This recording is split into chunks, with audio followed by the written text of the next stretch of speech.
How capitalism shapes our relationships.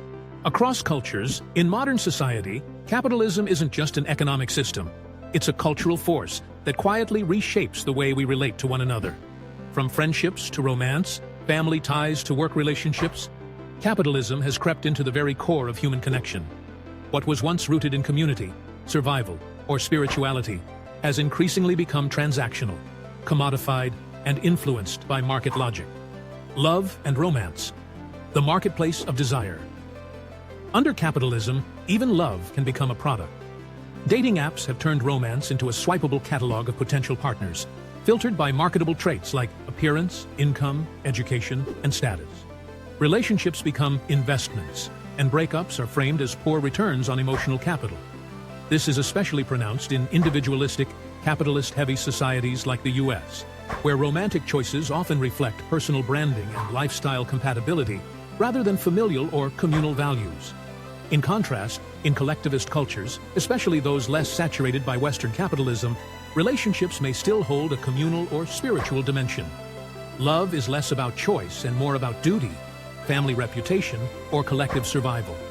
Yet even in these cultures, the influence of global capitalism is eroding traditional structures and replacing them with a consumer mindset around love and marriage.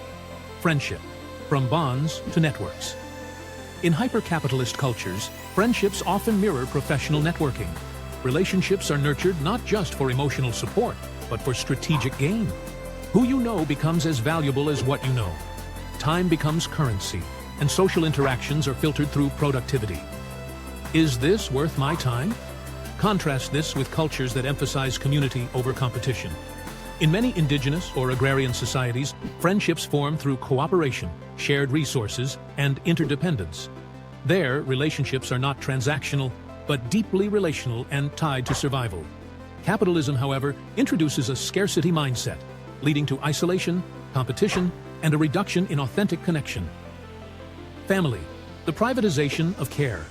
In pre-capitalist or collectivist societies, family is often an extended support system. Childcare, elder care, food, shelter, these were shared responsibilities across multiple generations. Capitalism, however, fragments this system.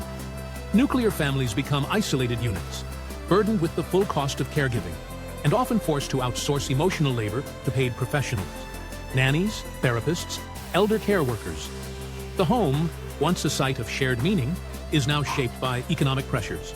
Dual-income households, long work hours, and financial anxiety strain familial bonds. The family is no longer an interdependent system, but a productivity unit under stress. Work and identity. You are what you do. In capitalist societies, work doesn't just pay the bills. It defines your identity, social worth, and place in the hierarchy. People are judged by what they produce or consume. This mindset spills into relationships. We categorize each other by job titles, earning potential, or lifestyle markers. Contrast this with cultures where status is tied more to wisdom, contribution to the community, or spiritual fulfillment. Capitalism promotes individualism and competition, eroding the idea that people have value outside of economic roles. The global layer, cultural hybridization.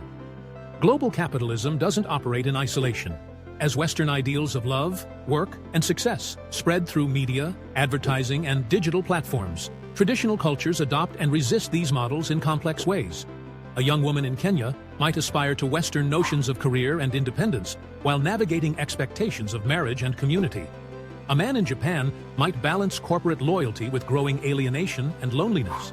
Cultures aren't erased, they're reshaped, often creating internal conflict between old values and new economic realities. Can we imagine something different? Despite capitalism's deep influence, cracks are forming. Movements for slow living, cooperative housing, degrowth, mutual aid, and intentional communities are pushing back. People are craving authentic connection over consumer convenience. Across the globe, there is a yearning to reclaim relationships from the logic of profit. Final thoughts.